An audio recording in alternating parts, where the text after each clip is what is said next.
20장 또 신명기 5장입니다. 우리가 출애굽기 20장, 신명기 5장은 기억해 주시길 바랍니다. 오늘 우리가 묵상할 주제가 질투하는 하나님, 질투하는 하나님. 이 질투하는 하나님과 더불어서 우리가 이 하나님의 세 가지 이 모습을 함께 기억하시면 좋습니다. 첫째는 말씀의 하나님, 구원의 하나님, 질투하는 하나님. 이 세 가지가 함께 어울려져야 됩니다. 첫째는 말씀하시는 하나님, 두 번째는 구원하시는 하나님, 그리고 세 번째가 질투하시는 하나님입니다. 오늘 우리가 묵상의 주제가 있는 말씀이 5절입니다. 우리 5절 말씀을 함께 읽습니다. 그것들에게 절하지 말며 그것들을 섬기지 말라. 나 여호와 너의 하나님은 질투하는 하나님인즉 나를 미워하는 자의 죄를 갚되 아비로부터 아들에게로 3, 4대까지 이르게 하거니와. 아멘. 질투하는 하나님. 어떻게 보면 우리가 하나님은 사랑의 하나님으로 기억하고 있습니다. 사랑의 하나님과 질투하는 하나님은 서로 상충되는 것으로 생각하기가 쉽습니다. 하나님은 사랑의 하나님인데 어떻게 질투하는 하나님이신가? 그런데 사랑의 하나님이시기 때문에 질투하는 하나님이 맞습니다. 그러므로 우리가 말씀하시는 하나님, 구원하시는 하나님, 더불어서 질투하시는 하나님, 이게 연결이 되면 질투의 의미를 우리가 이해할 수 있습니다. 이 질투하는 하나님, 히브리 성경에서 엘카나 이렇게 말씀합니다. 엘카나. 왜 질투하는 하나님이라고 말씀하셨는가? 우리가 출애굽기의 말씀을 읽어오면서 애굽에서 430년 동안 노예 생활하던 히브리 백성들을 애굽 땅에서 하나님께서 이끌어내 오셨습니다. 먼저 고통 가운데서 이끌어내 오신 후에 그리고 하나님께서 계명을 주신 겁니다. 구원하신 후에 법을 주셨습니다. 법을 주시고 구원하신 것이 아니라 구원하신 후에 법을 주신 겁니다. 이게 중요한 순서입니다.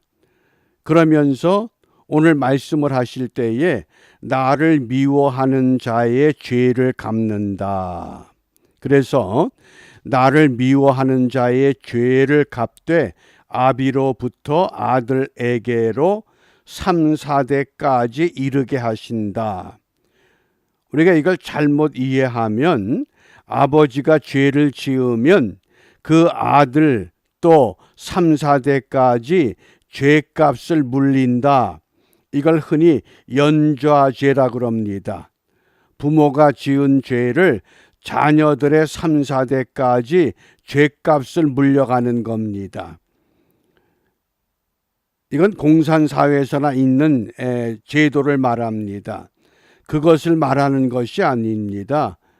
무엇을 의미하느냐? 이 죄의 영향력이 심각하다고 하는 것을 의미합니다. 그래서 하나님이 이 아비의 죄가 3, 4대까지 이르게 한다 하는 것은 하나님의 공의를 강조하기 위한 하나님께서 얼마나 죄를 미워하느냐 이것을 강조하기 위해서 표현한 것입니다. 우리가 쉽게 생각하면 구약 시대에 평균 수명이 얼마였습니까? 족장 시대 때에 보통 900년을 삽니다. 그러면 900년 동안 사는 데에 자녀들이 몇 대를 살아야 됩니까? 그러니까 부모의 잘못이 자녀 대대로 이어가는 것을 볼 수가 있었던 그런 시대를 살았던 겁니다. 그래서 부모가 잘못한 것을 자녀들이 볼 수 있었던 그런 때에, 그래서 그 죄의 심각한 모습을 우리가 보게 함으로 인해서 이 죄의 영향력이 얼마나 심각했느냐, 이걸 보게 하신 겁니다. 그러면서 우리가 이러한 것 때문에 한때 우리 한국 교회에 잘못된 사상이 한국 교회에 많은 그 영향력을 끼쳤던 흐름이 하나 있었습니다. 그것이 무엇이냐?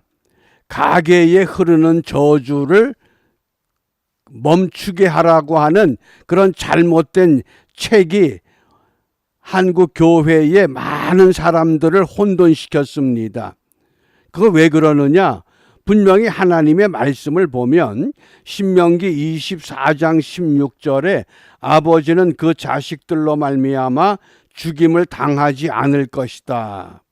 또 자식들은 그 아버지로 말미암아 죽임을 당하지 않을 것이니 각 사람은 자기 죄로 말미암아 죽임을 당할 것이다. 분명히 성경의 원칙은 사람은 자기 죄값으로 죽임을 당하는 것이지 부모의 죄가 자식에게 물림을 대를 이어서 연결되는 것이 아니라고 하는 겁니다. 그런데 한때 한국 교회에 가계에 흐르는 저주를 끊어라, 그래가지고 그 책이 엄청나게 많이 팔렸습니다. 많은 목회자들이 그 책을 읽고 그 책에 대한 설교를 참 많이 했습니다.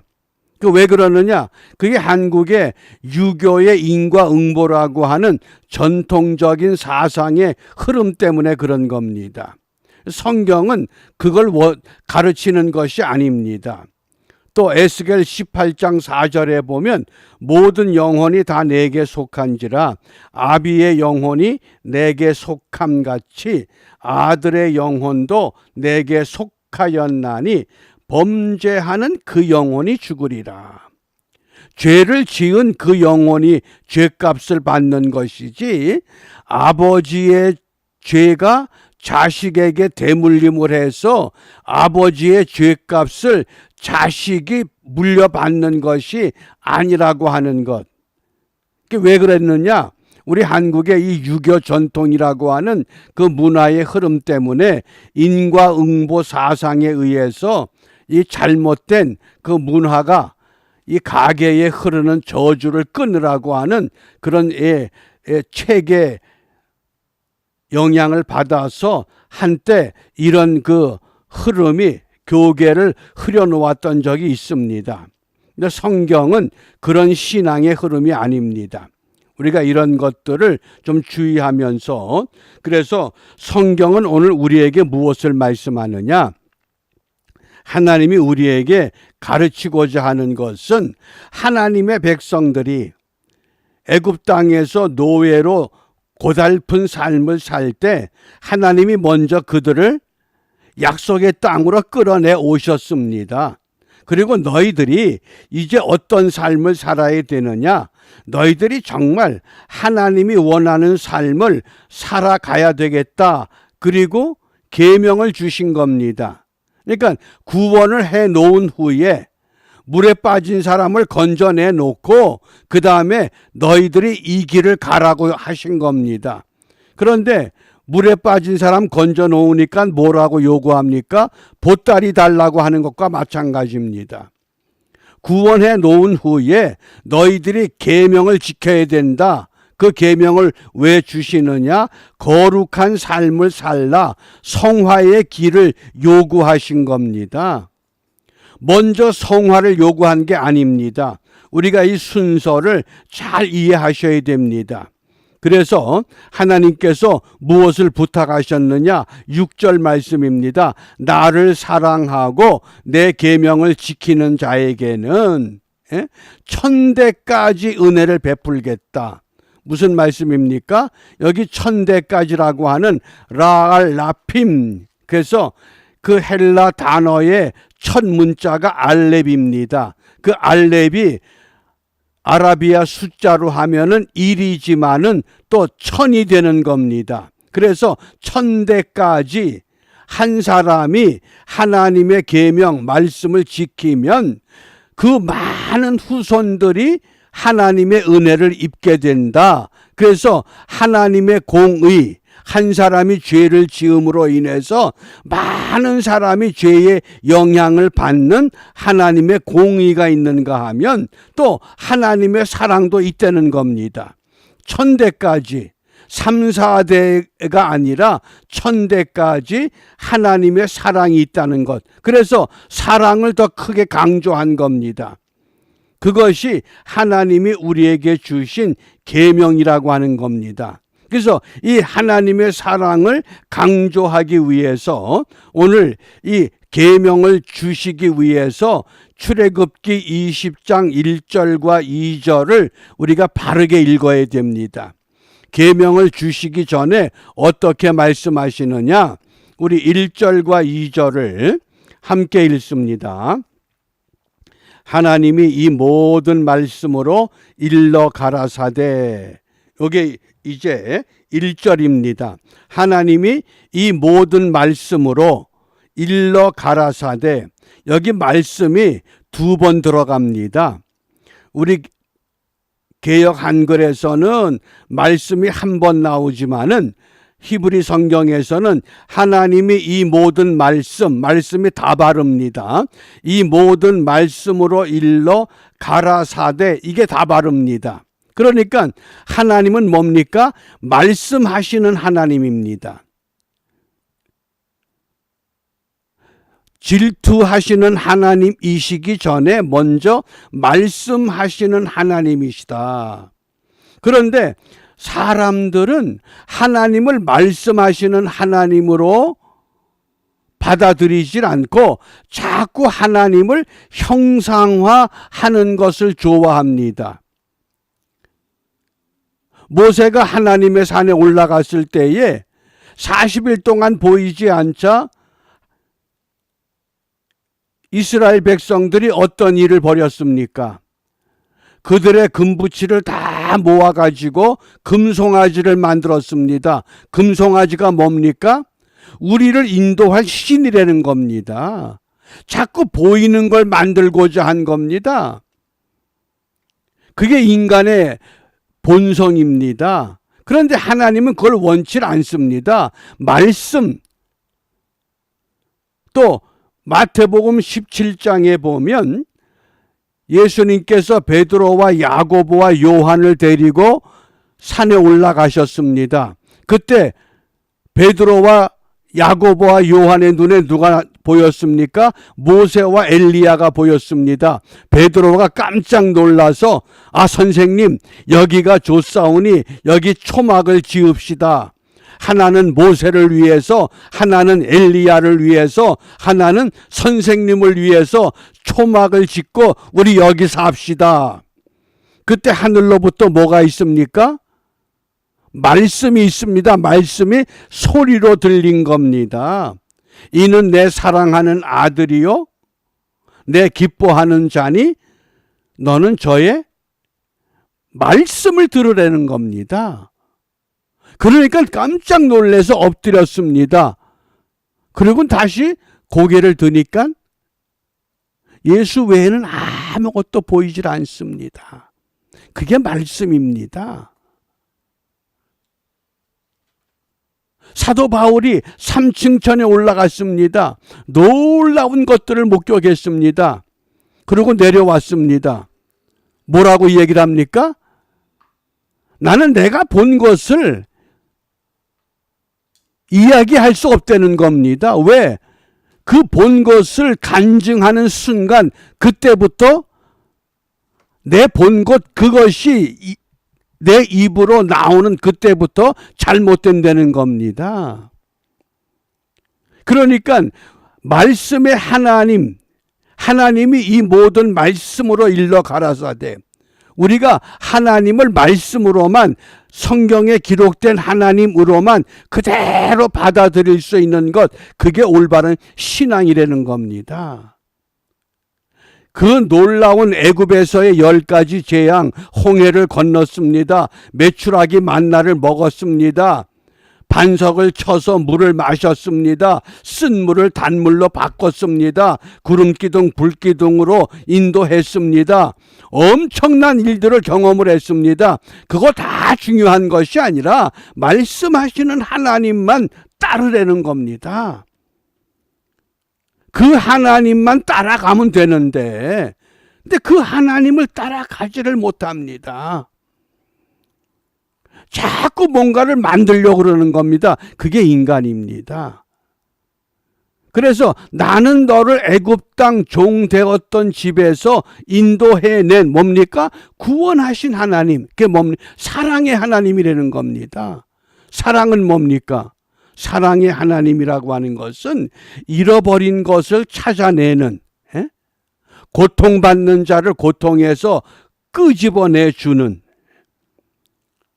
그 백부장이 자기의 종이 병들어서 고통받고 신음할 때 유대의 장로들을 예수님께 보내서 자기의 종을 위해서 부탁을 할 때 그 유대 장로들이 예수님께 부탁을 하죠. 이 사람을 위해서는 이 사람의 부탁을 들어주어야 됩니다. 왜냐하면 이 사람은 우리를 위해서 좋은 일을 참 많이 하는 사람입니다. 그러니까 예수님께서 내가 직접 가서 그 사람의 부탁을 들어주어야 되겠다. 그때 그 로마의 백부장이 무슨 고백을 합니까? 나는 선생님이 우리 집에 들어올 그 일을 감당할 만한 사람이 못 됩니다. 다만 말씀으로만 하십시오. 말씀으로만 하십시오. 그만큼 말씀이 소중한 겁니다.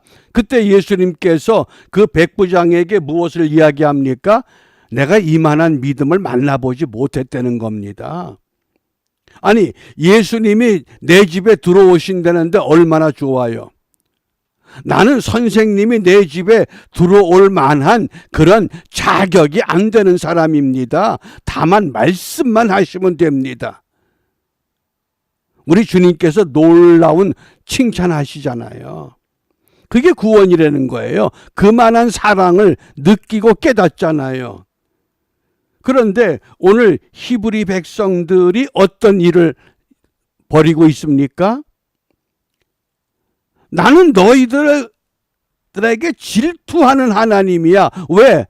다른 민족들이 경험하지 못하는 그 모든 것들을 경험케 했어. 그럼에도 불구하고 아직도 말씀의 하나님도 모르고 구원의 하나님도 모른다는 겁니다. 나는 질투하는 하나님이다. 무슨 이야기예요? 그 미국의 심리학자들이 재미난 이야기를 합니다. 질투라고 하는 것은 어떻게 형성되느냐? 동질이 아니면 일어나지 않는다는 게 질투예요. 쉽게 설명하면 서로 사랑하는 사람이 아니면 질투의 감정이 일어나질 않는다는 겁니다. 나하고 전혀 상관없는 사람이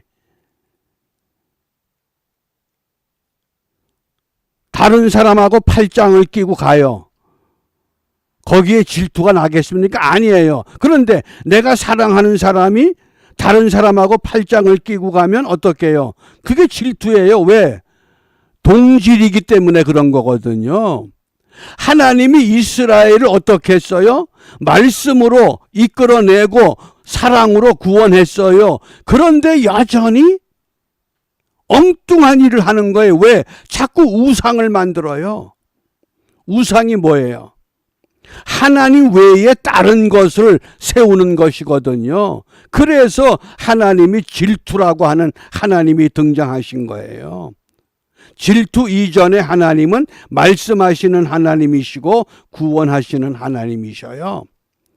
그 말씀하시는 하나님과 구원하시는 하나님을 믿지 못하기 때문에 질투하시는 하나님이 등장한 겁니다. 우리가 이 순서를 잘 이해하셔야 돼요. 그래서 최근에 미국의 그 라이프웨이 리서치라고 하는 그 조사 기관에서 미국 개신교 목사들에게 근자의 최고의 우상이 무엇이냐, 그리고 조사한 그 결과가 재미나요. 최고의 우상이 무엇이냐? 현재 미국의 교회의 교인들과 목사들에게 최고의 우상이 안락함이라는 거예요. 좀 안락한 것이, 그게 거의 67%가 안락한 걸 좋아한다는 거예요. 근데 제가 볼 때는 최근에 우리의 우상은 무엇이냐? 사람마다 다 손에 들고 있는 휴대전화 같아요. 뭐 차를 타든지 지하철을 타든지 버스를 타든지 보면 전부 휴대전화 들고서 거기에 다 매여 있어요. 아, 이게 앞으로 이게 우리 우상이구나. 거기에 매여 사는 거예요. 그러므로 우리가 정말 모든 말씀으로, 말씀하시는 하나님, 하나님의 소리를 들어야 되고, 그 말씀하시는 하나님이 우리를 구원하셨는데 그 사랑을 떠나서 하나님이 질투하시게 될 때 어떻게 됩니까? 하나님이 우리를 저주할 때가 심각한 상황이 오는 거예요. 그래서 우리가 오늘 무엇을 기도해야 되느냐? 오늘 3절 말씀에 보면 너는 나 외에는 다른 신들을 내게 잊게 말라 그랬어요. 그러니까 우리는 이 시대에 정말 주님만 사랑할 수 있는 믿음을 다시 회복해야 됩니다. 어떻게? 말씀만 하사 내 하인을 낫게 하소서, 그 로마의 백부장처럼. 다른 거 필요 없습니다. 말씀하시는 하나님, 구원하시는 하나님, 우리가 이것만 회복하면 다시 하나님의 은혜가 우리를 회복해서 우리로 하여금 이 계명을 주신, 하나님이 먼저 구원한 후에 계명을 주신 거예요. 그래서 계명을 왜 주셨느냐? 너희들이 거룩한 삶을 살라고 주셨어요. 삶을 요구하신 것이 아니라 구원한 후에 너희들이 내가 거룩하니 너희도 거룩할지어다. 그러므로 오늘도 우리가 주님의 명령에 따라서 우리가 주님의 은총의 삶을 순종하는 일에 함께 순응함으로 주신 복에 합당한 믿음의 길을 걷는 우리 모두가 되시기를 주님의 이름으로 축복합니다. 기도합니다. 은혜로우신 아버지 감사합니다. 저희들을 구원하셨습니다. 그리고 말씀에 따라 순종하기를 원합니다. 다른 모든 것 다 필요 없고 주의 말씀 따라 순종할 수 있는 믿음만 갖고 오늘도 온전히 순종하고자 하오니 우리 손에 들려있는 모든 불순물들 온전히 포기하고 주님만 바라보며 주님의 음성만 들으며 주님의 손 붙잡고 주님만 따라가는 일에 승리하는 우리 모두가 되도록 인도하여 주시옵소서. 예수님 이름으로 기도합니다. 아멘.